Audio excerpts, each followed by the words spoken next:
everyone. I'm Anthropomantic Fiend, and I do horror-related things on the internet. And welcome to another Heart of the Night reviews. It's been a minute since I did one of these. I uploaded my review of Carousel 3 on Halloween, didn't promote it until like that weekend, but I'm in college, I'm busy, not much I can do about that. But as of now, I am on break. I'm back at my home and I have a little time to film some more reviews, or at least one review. So if you can't tell, I am currently celebrating the holidays after my own fashion. So for anyone who is also celebrating, happy holidays. And if it happens that I don't get around to editing this until the holiday season is over, never mind.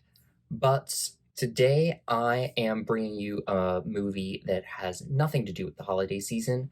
It is another movie out of this box set of 10 horror movies, another Mill Creek thingy.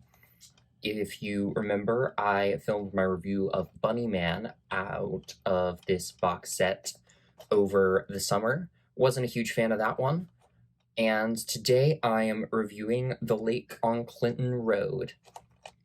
And The Lake on Clinton Road is a horror movie that came out in 2015. It was directed by Deshaun Hardy, who also directed Under His Influence, Dear Best Friend, A Message from Brianna, and my personal favorite title out of all of these, Dwellers, The Curse of Pastor Stokes. And the film was also written by Hardy and also stars Hardy in a small part. But the film also stars Anthony Grant, who is in Galentine's Day Nightmare, Sudden Death, and Polar.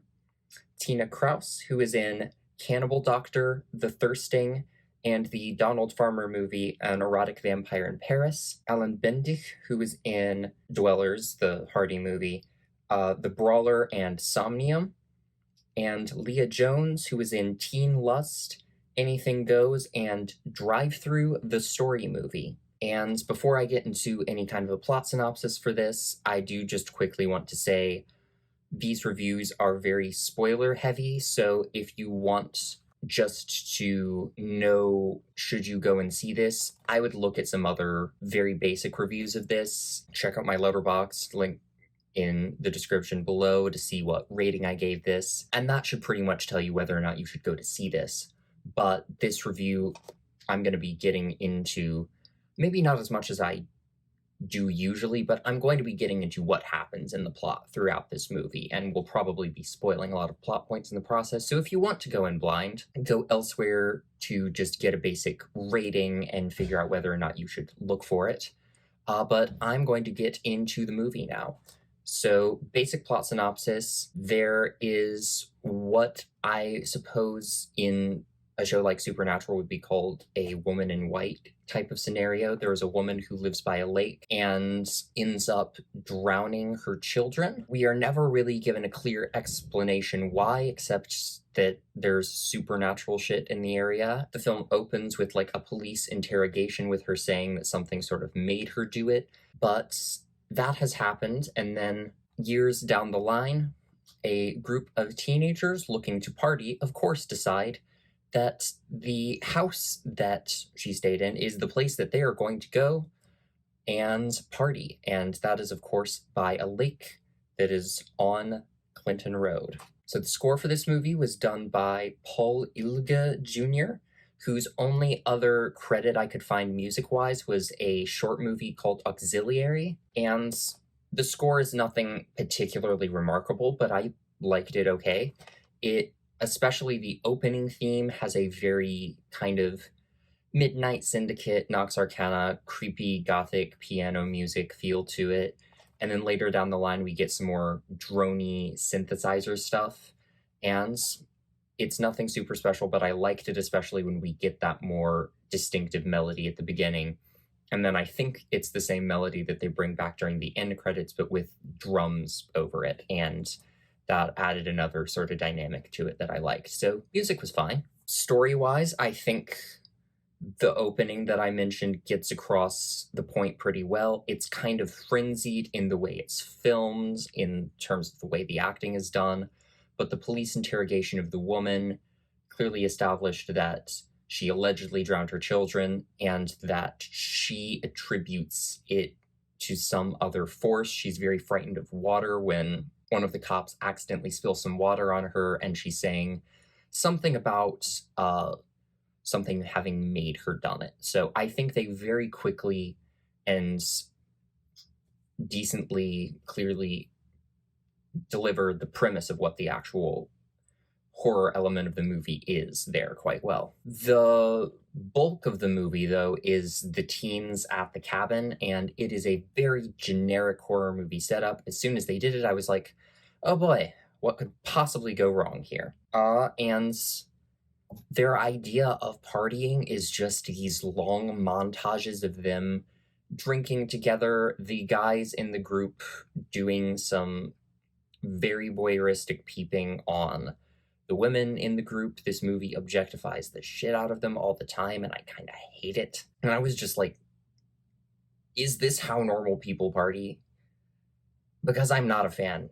I don't ever want to go to a party like this. I just party with other weirdos like myself, and we just like sit around and play board games the whole time, which is what I would much rather be doing. Even the kids in Friday the 13th, who admittedly are camp counselors and not just there to party, are playing like, it's strip Monopoly, so it's still oddly sexualized, but they're doing other shit besides just running around and drinking and objectifying each other, which just doesn't interest me. And unfortunately, doesn't really interest me to watch in this movie either. Because when this movie isn't attempting to delve into this dark past or deliver a scare, it is just showing scene after scene after scene of these kids partying, and I just don't care. It doesn't contribute anything else to the plot. And then the other thing that's kind of frustrating, but also kind of funny, and is a point of conflict later in the movie, is that the members of this teen are like young adults. I think they're like fresh out of high school going into college, but the folks who actually like instigated the party, who found the place for them to go, watched a video of this police interrogation and have researched all of the haunted history behind this place. But then they're just like, well, I don't believe in ghosts, so we decided this was the best place to party. And I'm like, even if that's true, you couldn't have picked anywhere else to do this, because this place is desolate. It doesn't look like a fun place to be, even with your friends. Just go somewhere else. And like, I know you're not superstitious, there might be other people there. It's just, even if you're not in a horror movie, it's a stupid move. So just pick somewhere that doesn't have a huge history of murder to have your party.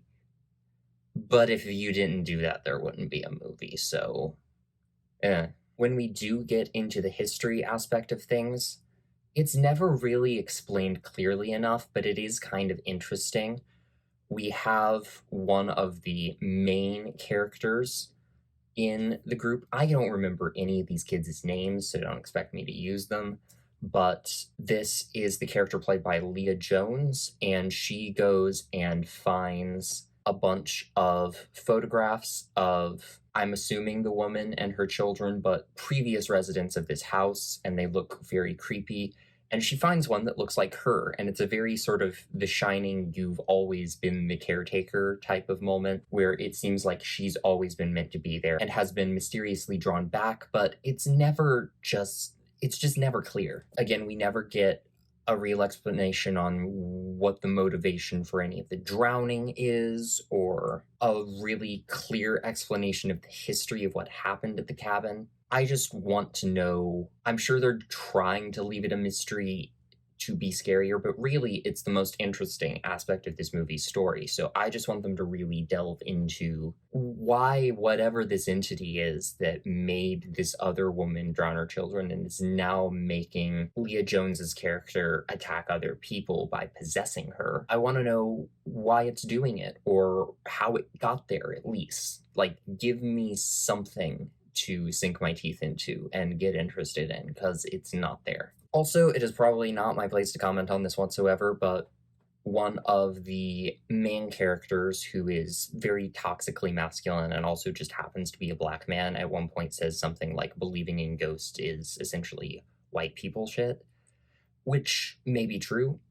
I don't know. I cannot speak to that. I am a white person and I do like ghost stuff a lot, but I can't really speak to the differences sort of culturally there in any way. But like, the first thing I thought there was like, you do know that New Orleans is a place that exists, right? And then going back to all of the stuff about the actual history of what happened at the cabin and the ghost itself, the climactic scene actually just bare bones with visuals, no actual like dialogue explaining anything, tries to communicate what actually went down at the cabin and then use that info to resolve the conflict and save the characters.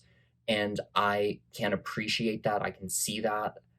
I can appreciate the ambition of trying to do that without any kind of verbal explanation, but it never communicated what was actually going on there very clearly to me, so I just kind of stumbled out of the movie kind of lost as to what was even going on, and then it was just over. Or was it? Because at the very end of the credits, there is this scene that has no business being in this movie. It is a completely different group of characters going out to Clinton Road to investigate if whatever happened to the people we just watched is even true. And it doesn't look like it's part of a movie. It is clearly meant to be somebody filming on their phone. That is a technique that was used earlier in the movie. I'll talk about that when I get to the visual language of this movie, but it's just these people filming each other, having a really obnoxious conversation, and then going onto Clinton Road, and then they start screaming because they're like, oh my god, there are headlights, someone behind us is following us. I was fully expecting them to like have an ace up their sleeve, and as the person holding the camera moves it back and forth, they're going to turn it around, and then suddenly possessed woman has been sort of hiding out in the back seat, and they reveal her then for a big jump scare. I was expecting them to put one final scare in that scene, but it just feels like a bunch of random people goofing off and riffing off of the movie we just watched in a way that doesn't contribute anything. It's not fun, it's not funny, it's not scary. It just doesn't do anything for the movie, and it really feels like it's just some friends of the filmmakers, I guess, goofing off and being like, hey, we filmed this stupid little thing.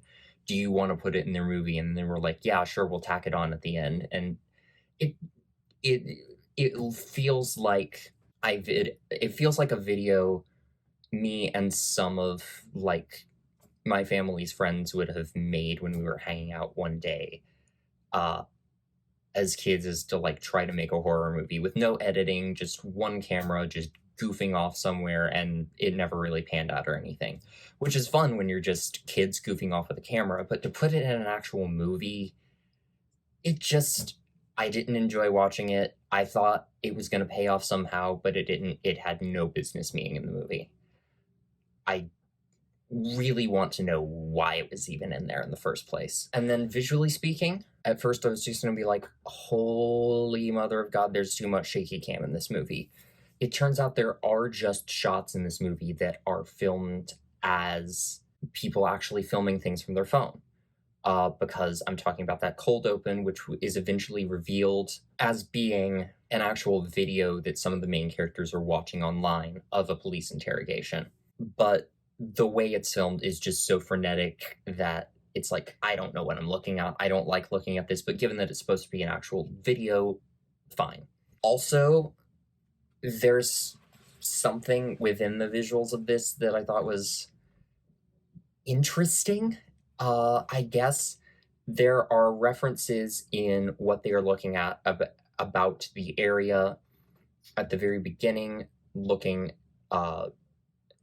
the opening title sequence is basically just like images of what the main characters are researching online about the area kind of blended together. It's actually really cool looking in some ways. But one of the things it mentions, in addition to like ghosts and Satanists, I think, is the KKK, which is, in some ways, I like that they're kind of framing it as a thing that is just as much of a formidable force of evil as anything in a horror movie, because they are, but it also feels like it is reducing them to fictional horror in a way that they're not. And I think they pay that off very briefly with one scare near the house later in the movie.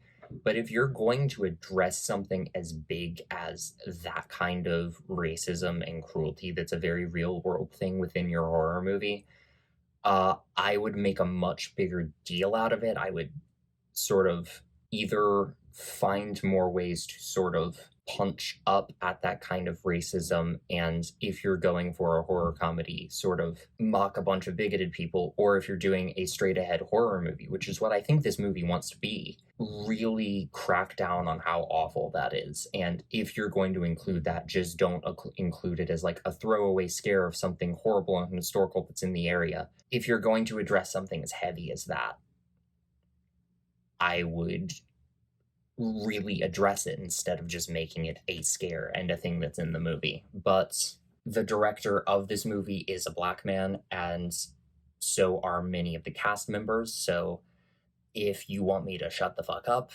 I will. And if there are ways that it is addressed in the movie that I just didn't notice at all, I would actually love to hear what they are. So if anyone else has seen that and wants to tell me, I would love to hear it. I just didn't see it myself. And then going back to the use of camera, one of the very first shots that establishes our group of friends after a actually decently cool panning shot is just one of the characters in the van holding up a phone and like panning from person to person and seeing, and this is this one, hi, and this is this one.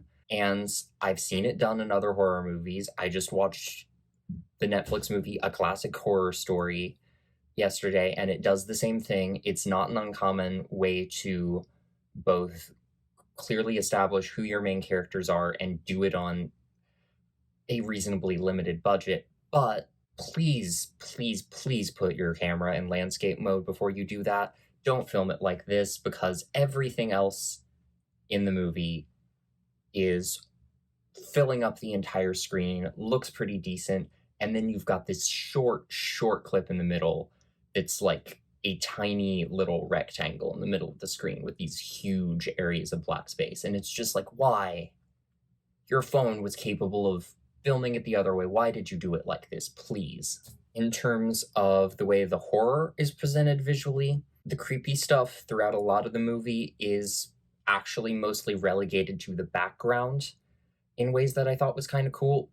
Then it becomes very in your face, and I was kind of like, but the moments that they do just keep in the background are really interesting. One notably that I liked is in the middle of a almost sex scene that I was just kind of rolling my eyes through. You can briefly see behind this character's head just like a hand that clearly doesn't belong to either one of them for like a split second, and then she freaks out and is like, oh my god, I think there was someone touching me, and then there's nobody else in the room.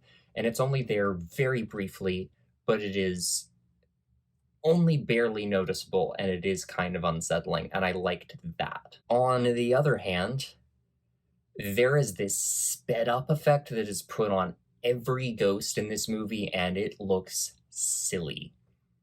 It looks like something that would happen in like a 90s industrial metal music video, and it looks cool there, but as a scare, it just doesn't work at all. When they first do it, it's like a character gets possessed in front of, if not her boyfriend, one of the other male members of the group, and then her head just starts like shaking frenetically and she's running around the room, but it's clearly just this sped up effect, and it was kind of silly. And then there is a scene later where I understand why they did it. It is one of the members of the group who is basically being made by this ghost to jump into the lake and kill himself. And they want to clearly establish that he didn't jump, something pulled him into the lake. So the way they do that is to have him look at them and then, via the sped up ghost effect, just very quickly, like, throw him into the lake. And, like, I know it's a character who is seemingly committing suicide, it's a character dying, but the way they film it is just so silly looking. It's just like there's no clear weight to it. It's just like a quick, like him getting sucked into the water. It's almost cartoonish. And the ways the scares are set up feel very contrived. They're not setups that I haven't seen done in other movies for the most part, so they don't really work in terms of scaring me. But there are some moments of camera work that I think are very impressive. Again, there was a long, like, tracking shot that takes us from character to character to character earlier in the movie that I said I liked. There is a scare shot later in the movie that is one panning shot with a bunch of different things happening in it. None of those things I actually found frightening, but I thought they were visually interesting, and I thought the way they had managed to set up so many different scares to kind of pay off in sequence in one location as they were moving the camera, that had to have taken a lot of preparation and a lot of hard work to make all of that work like clockwork the way it did. It wasn't really effective in the way it was supposed to be, but I can see the effort they put into it, and I thought it was a cool shot. There's also a scare with what I can only call a ghost car. I don't know why there's a ghost car, but one of the characters, like, freaks out because he can see these headlights coming directly at him, and I'm like, oh my god, he's going to get hit by a car. And, like, split second before it actually hits him, it dissolves and just is gone, but the headlights are still kind of there and moving through them. And I don't know exactly what kind of digital magic or whatever they did to make that look as seamless as it did, but that was a cool shot, and I did appreciate it. Character-wise, oh boy. We start the movie with, again, kind of a good cop, bad cop duo interrogating the mother who drowned her two kids, and it's going between one of the cops who's actually played by the director being a lot more gentle with her and just trying to assure her that everything's going to be okay, but ask her what actually happened. Meanwhile, other guy is just like, why did you drown your fucking kids? And it's like, even more so than that, like, yelling directly in her face. And I'm like, she's traumatized. Even if she did do it, she's not going to tell you shit if you keep doing this. And, like, I can tell that he's really trying to communicate that he's the bad cop out of the two in the scene, but he's laying it on so thick that I just wanted him to be off of the screen. But again, that might be the point of the character, so fine. I think it was meant to communicate her being kind of manic, but the mom is just speaking so quickly in that scene that I had to put in a lot of effort to really understand what she was saying. But that didn't bother me too much. What did really bother me was more just our group of main characters, unfortunately. I don't actively dislike them, but they are standard stereotypes of the teens that go to the cabin in the woods in a horror movie, in the worst way. Because, like, it's two jock guys, like, three preppy girls, and then one guy who's not as much of a jock as the other guys, but is a little bit bigger than him, and they just make fat jokes about him for the whole movie. And he just, like, accepts that as a normal thing, and I'm like, I don't enjoy this. I don't enjoy watching any of this. And they just never stopped being like that, even throughout all the horror in the movie. They were just those characters. They didn't develop in any kind of meaningful way, and bleh. The acting itself was fine from everyone. There weren't any performances that I thought were super, super standout, but I could definitely see a lot of effort being put into the performances themselves. There were a lot of good acting choices made. it's really just the way those characters were written. There's just not that much to them and they don't really develop in any way. So that and the lack of creativity in terms of scares and kills just adds up to, why should I care? The one thing I will say for the guy who is the butt of every phobic joke in the movie, though, as a character, is he has this laugh that is just unhinged. He laughs like at this incredibly high pitch. He sounds like some kind of like gremlin or something. And every time it happened, because it was the like biggest quirk that any character had in the movie, I was kind of delighted by it. But everybody else is just kind of a generic person. And I just didn't care about any of them. And speaking to that lack of development, particularly the guys of the group who are some of the last survivors, at least seemingly towards the end, they don't, or I'm going to take that back actually. None of these characters, as the horror is progressing, at least until the very end of the movie, seem nearly concerned enough about anything that is happening. Like, for example, this one guy, as his girlfriend, I believe, has gone missing. They have no idea where she is. And other people are acting weird, but his girlfriend is missing. They don't know where she is. And he is going downstairs and cracking jokes about, well, I have two girlfriends tonight, and they're my left hand and my right hand, and we're going to have a threesome together. And his other friends is like, wow, that's really gross and fucked up. And he's like, yeah, I know. And it's just this very comedic back and forth. And I'm like, I can see this being a line in a movie, but like, you know that your girlfriend is missing. You're allowed to crack jokes in the face of impending threats, but you don't even seem like you think it's there or that you've even actually registered that your girlfriend is missing. Why? Why are you like this? Can you at least show that you care or are concerned about anything? There's just like no stakes to any of their interactions. They just act like the teens would act at the beginning of a horror movie through the whole movie. And it's annoying. It's really annoying. They don't change at all. And again, that same guy is like toxic masculinity epitomized in ways that were almost comical, but also almost felt like they could do something with it in the movie if they tried. Because towards the very end, when they've just seen the other guy in their group like get pulled into the lake in ghosty fast motion, he goes on the whole tangent about how he doesn't believe in ghosts because that's white people bullshit. And he runs off and he's pacing around frantically in the kitchen being like, ghosts aren't real, ghosts aren't fucking real. I can't let some sort of fake ghost or anything else that might be happening stop me from making it into the NFL. Your friends are dead. Your girlfriend is missing and is probably dead. And all you can think about is getting into the NFL.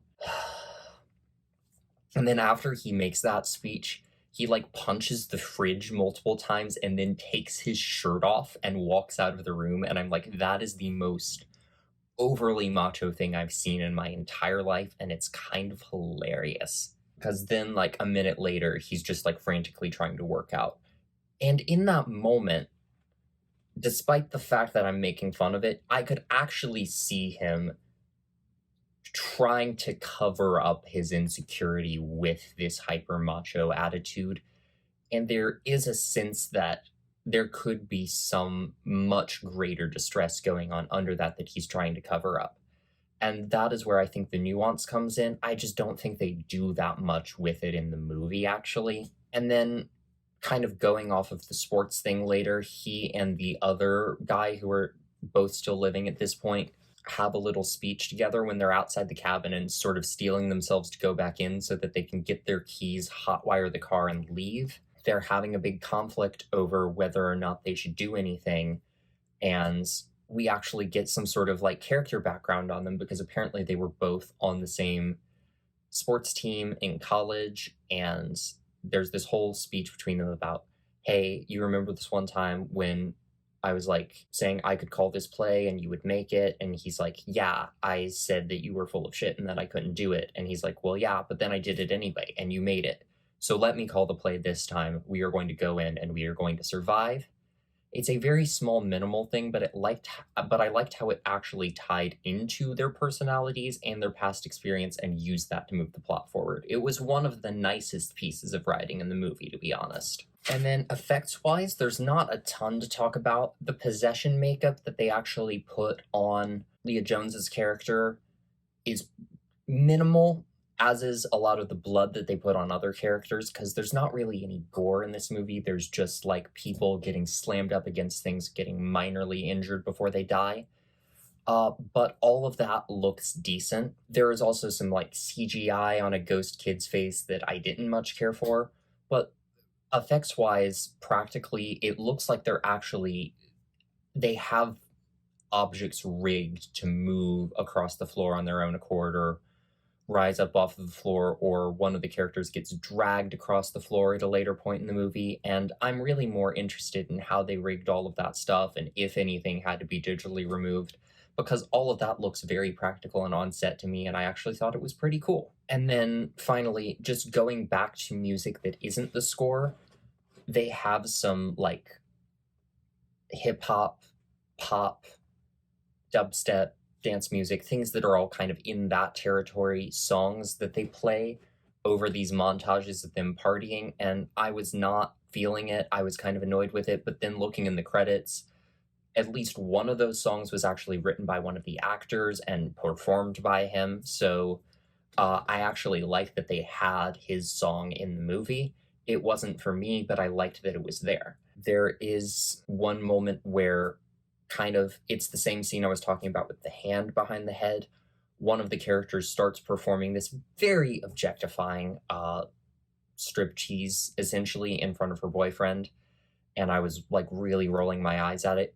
But instead of playing like any style of music that we've heard earlier in the movie, they, from the archives of whatever they had access to, pull out like, I don't know if you'd categorize it as jazz or like big band swing or something, but it's this very vintage like jazz or swing music that's playing over it and is very like overly vamping on the seductiveness of what she's doing in this way that felt like it was almost like something out of like a cartoon where someone's like eyes would light up and turn into hearts and pop out of the sockets. Like it was so over the top and so different from everything else in the movie that I actually thought it was kind of fun. But overall, Lake on Clinton Road was just kind of meh to me. I can see how much effort everyone who was actually making the film on set put into this, and I haven't seen anything else Deshaun Hardy has directed or written, so maybe he really honed his writing chops after he made this, but I think really just the plot needed to be worked on, and maybe some of the way that communication of events needed to be worked on. Honestly, it was really more the characters I felt needed to be fleshed out a little bit more because they don't really change throughout the plot. There's nothing there to really hook me into them. They just feel like they are there to be killed off, and there's not really anything being said in terms of their presence. And when we do get moments where things are being said, they're fleeting and they're just not enough to really hook me. But clearly, this movie, from what I can tell from my research, did financially well enough for Deshaun Hardy for him to like get distribution rights for this, get enough money to fund other things he was making. So, you know, good for you. I hope you're still making things and doing well now. If other people have a different opinion of this movie or think they would if they went to check it out, let me know. It just really fell flat for me. I've definitely seen worse horror movies, things that are way less competently made, but I've also seen way better, and this honestly just fell really middle of the road in a way that was just kind of unfortunately bland. There were nuggets of things that could have been interesting, but they just didn't pan out into anything that ever really grabbed me. So if you would like to check this out, see if you can find this or some other Mill Creek box set or a standalone copy out in the wild or online, or see if it's streaming somewhere. Check it out. Let me know what you think. But it just didn't quite hit home for me. But that is my review of The Lake on Clinton Road. Thank you for watching my video, and hopefully I will see you in another one. Bye!